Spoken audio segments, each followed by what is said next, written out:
Hello, and welcome back to Cecil Weekly on Cecil.tv. I'm Allison Donnelly, and today is Monday, July 31st.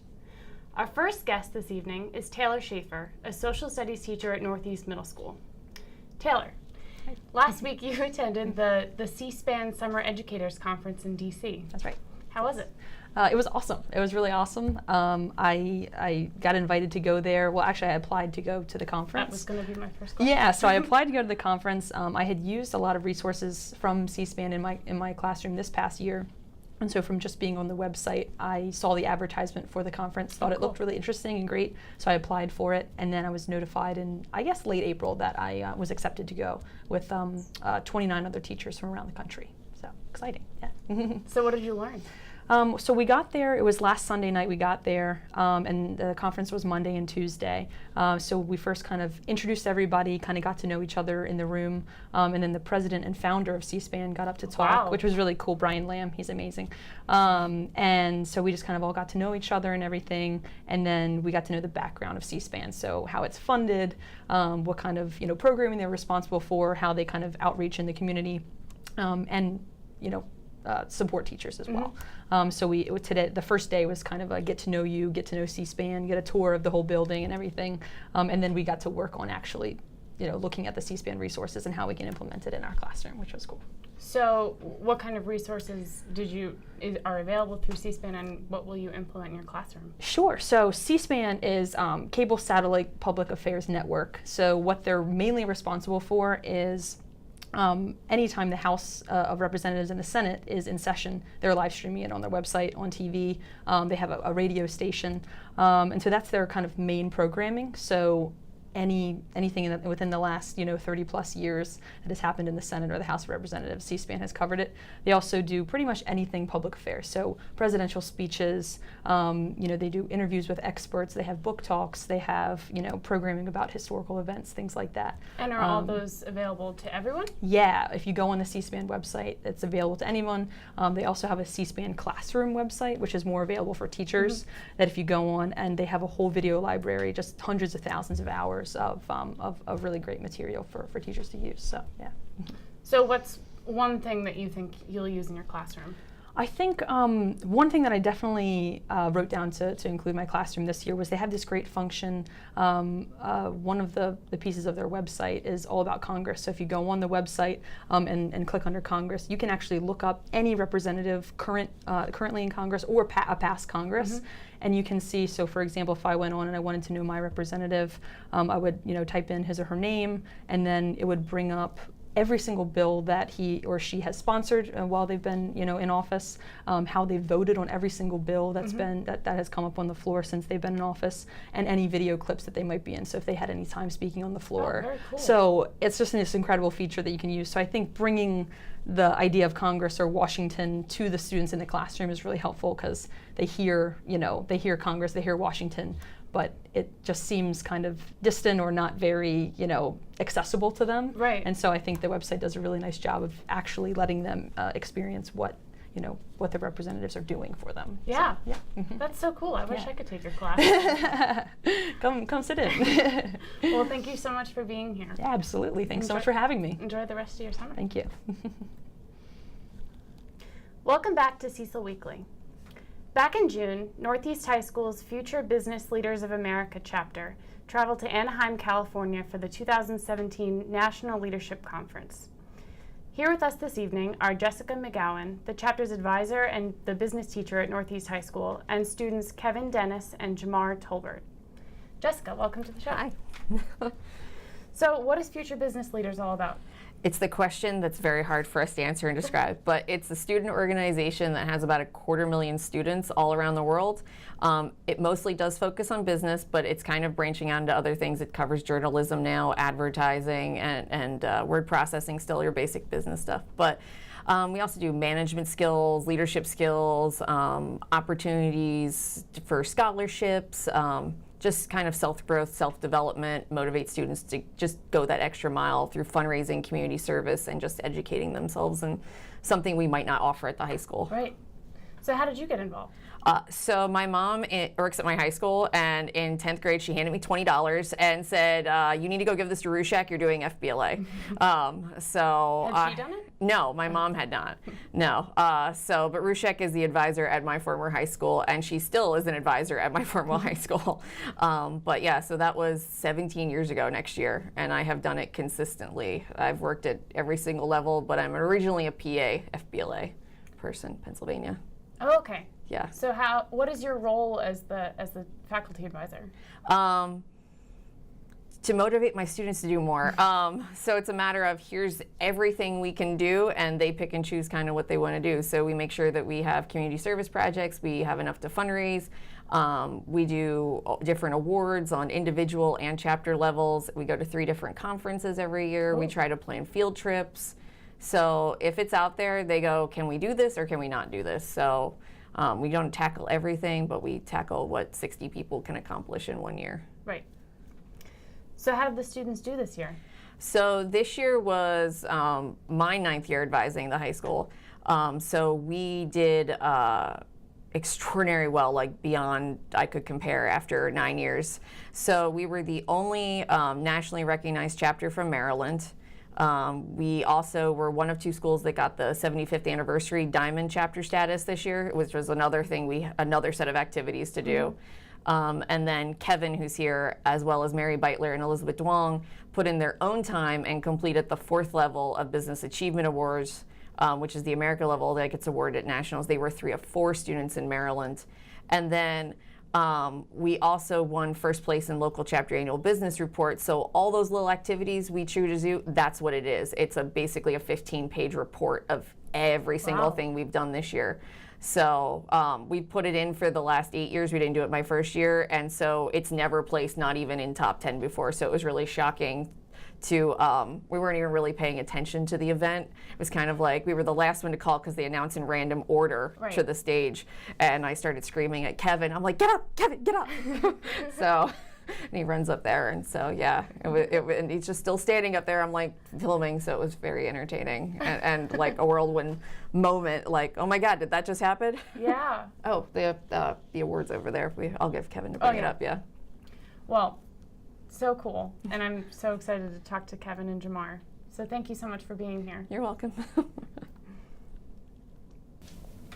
So I'm here with Kevin Dennis and Jamar Tolbert, who are 2 members of Northeast High School's Future Business Leaders of America chapter. Can you tell us about your roles in Northeast High School's chapter? So essentially, I'm the coordinator of social media for our chapter. I get all the information out to our members through our Instagram, our Facebook, and our chapter's Twitter accounts. And how about you, Kevin? I was formerly the chapter president for the school year. Very cool. I saw everything that went on. I also helped out Ms. McGowan and the duties that went on in the chapter. Nice. So what exactly did you have to do at the conference, and how did you prepare? So me and Kevin did the presentation of American Enterprise Project, which is essentially built into the Introduction to Design and Presentation course at Northeast High School, where students create their own business and/or product and show members of our chapter who are essentially like the sharks on Shark Tank, and we offer them different offers such as money and/or stakes throughout the company. Cool. And how did you prepare? Me and Kevin worked together as a team to essentially build the report and have all the students who did it involved. So can you tell us a bit about the Business Achievement Award that you earned? The Business Achievement Award was split into 3 parts: service, education, and leadership. And for that, I did different projects based on each thing. I got to choose what I wanted, such as presentations, advertisements, like letting people know what FBLA is to other students. I entered it in the computer, and then it saves as a competition.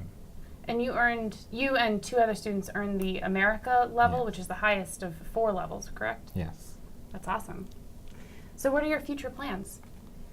So since Andrew Jones, who is now the Region 3 Vice President of Maryland FBLA, won at states Northeast High School FBLA now gets to run the regionals competition, which is going to be held at Northeast High School, and we're going to help members give their presentations and be judged to determine if they're going to be moved up to the state level or even further. And how about you? I plan on going to the University of Maryland in College Park and studying kinesiology. Awesome. And obviously, we don't want to forget, what is the significance of this award? We got first place in the local chapter annual business report at Nationals, and it was a report based on basically everything that we did this year, when it's a one report. Very cool. Well, congratulations to both of you and the rest of your team. Thank you. Thanks for being here. Okay. We're just 3 weeks away from the 2017 total eclipse of the sun on August 21st. Here to tell us all about it is astronomer George Kaplan. George, welcome to the show. Oh, glad to be here. Talk about the eclipse. So, what is a total eclipse of the sun? How is it different from a lunar eclipse? Okay, well, eclipses occur, either a sun or moon eclipse occurs when the sun, the moon, and the earth form a straight line in space, or nearly a straight line. So a lunar eclipse occurs when the order is sun, earth, and moon, and the shadow of the earth falls on the moon. And a solar eclipse occurs when the order is sun, moon, earth, so the shadow of the moon falls on the earth.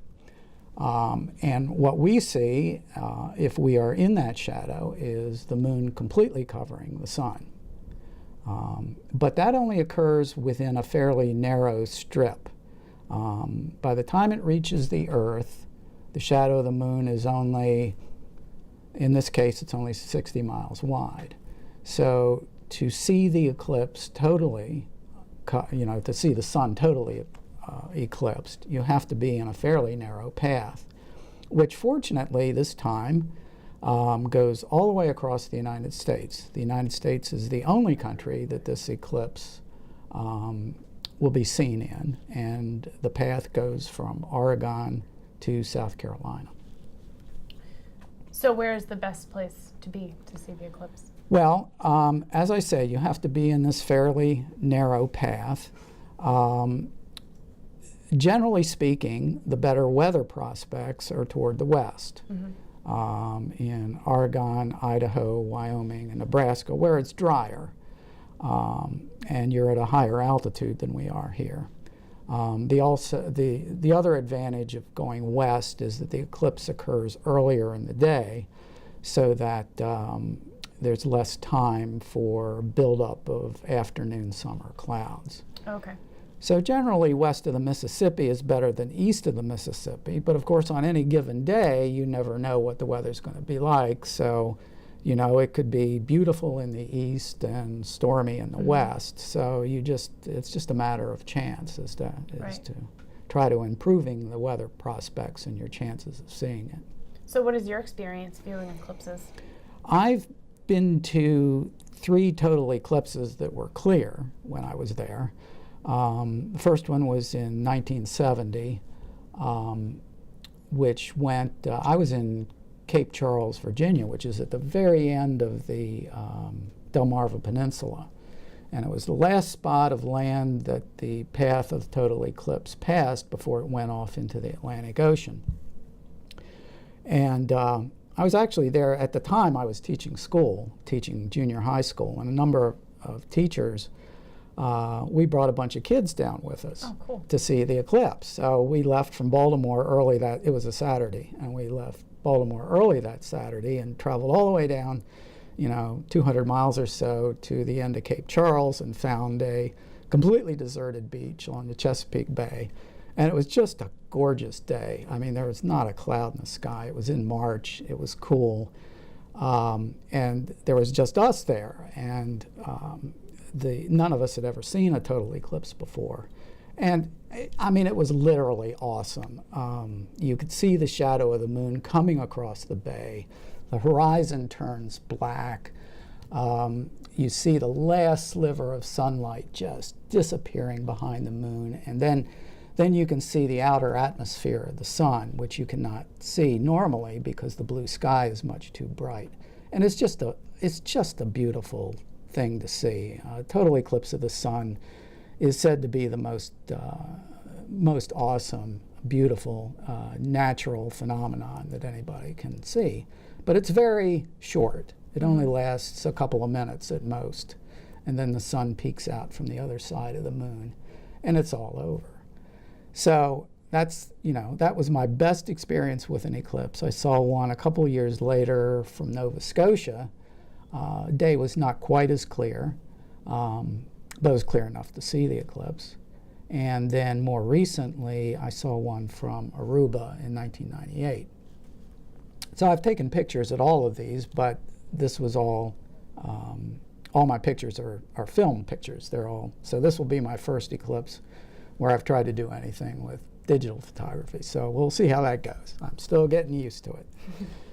So can you tell us about what materials a person should use to view the eclipse? Yes. Well, during what we call the partial phases of the eclipse, this is when the moon is just covering the sun, starting to cover the sun, and that takes about an hour and a half.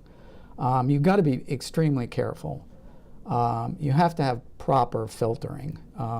You don't want to look directly at the sun at any time. There's nothing special about eclipses in that regard. The sun's dangerous to look at any time. But of course, during an eclipse, it gets more attention and people are more inclined to want to look at the sun. So you need some kind of filter, and for this eclipse, these kind of eclipse glasses are becoming very popular. And if you put these on, you can't see anything with them. The only thing you can see through these glasses, yes, is the sun. I mean, we have studio lights in here, and you can't see them. They're pretty bright. The only thing you can see through these is the sun. And you can get these online if you just Google eclipse glasses. You'll find plenty of people who are selling them. You want to make sure that they have this ISO mark, which means that they're safe. And I just saw that, I was just in Sun Pharmacy today, and they were selling eclipse glasses in Sun Pharmacy. So, they are available. You can get them online. You still have 3 weeks to go before the eclipse. And if you're going to try to do any photography during the eclipse, at least during the partial phases, you definitely need a filter for your camera. And I picked this one up in a camera store in Newark. And just like the eclipse glasses, the only thing you can see through this is the sun. And this would go over the lens of your camera during the partial phases of the eclipse. So you need to protect your camera as well as your eyes if you're photographing it during the partial phases of the eclipse. Now, if you happen to be fortunate enough to be within the path of totality, when the moon finally completely covers the sun for that 2 minutes of darkness, all the filters can come off. You can look at the sun directly during the total phase of the eclipse with your eye, with binoculars, with a telescope, with a camera. All of that is perfectly fine, but only during the total phase.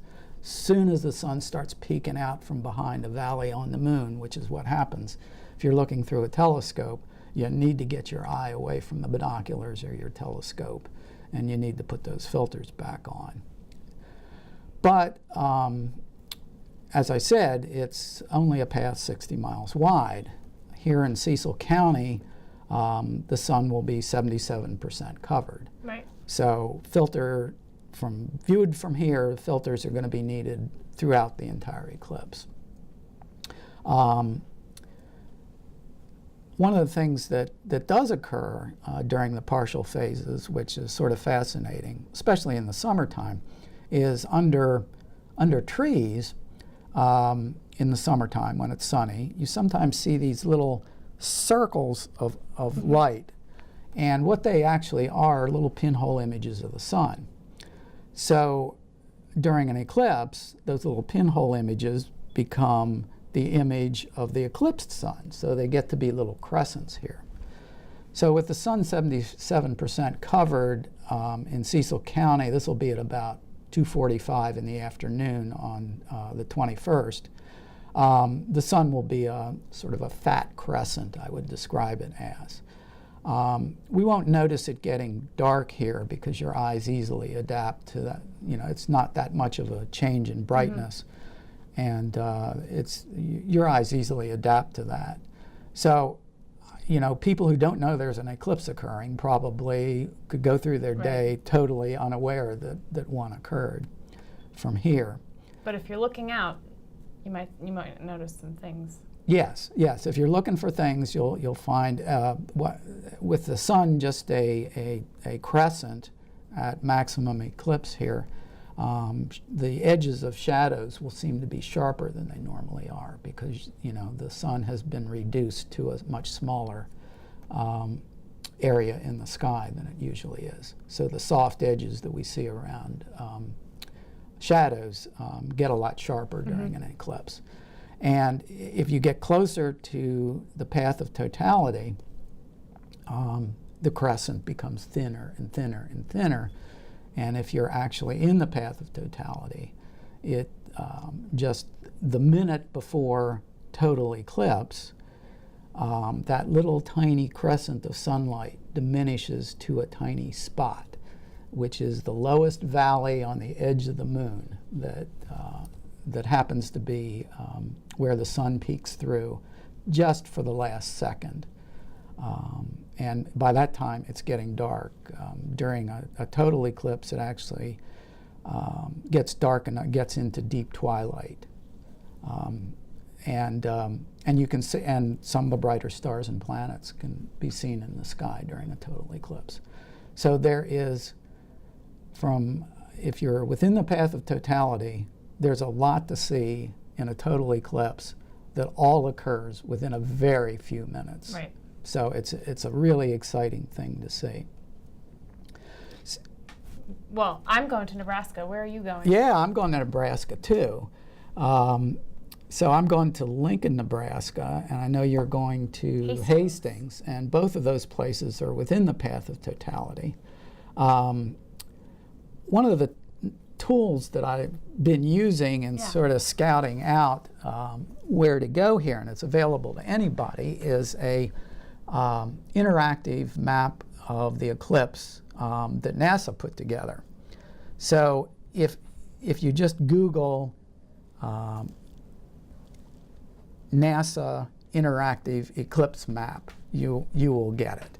And NASA has a very nice website for the entire eclipse, eclipse2017.nasa.gov. And so they have a lot of material. And in fact, all you got to do is Google 2017 eclipse, and there's so more stuff available there than you can imagine. But as you can see, this map is interactive, so we can blow it up. There's the path that goes all the way from the Pacific Ocean all the way across the United States to the Atlantic Ocean, and we can zoom in. And as you can see, there's quite a bit of detail here. Yeah. It goes really down there. So there we're seeing the path of totality. The center line here is in red, and the blue is the top. And what is the green? The green is the center line here. Don't know why it changed color. And that's the other thing, is if you just click on any place, it gives you the times that the eclipse is going to occur at that particular place and how long it is. That's pretty amazing. So yeah, so you guys are going to be in Hastings. There's Hastings. So there it is. Now the times are given in what's called universal time, UT, which is what we used to call Greenwich Mean Time, and it's from Nebraska, it's 5 hours ahead of Central Daylight Time. So you'd subtract 5 hours.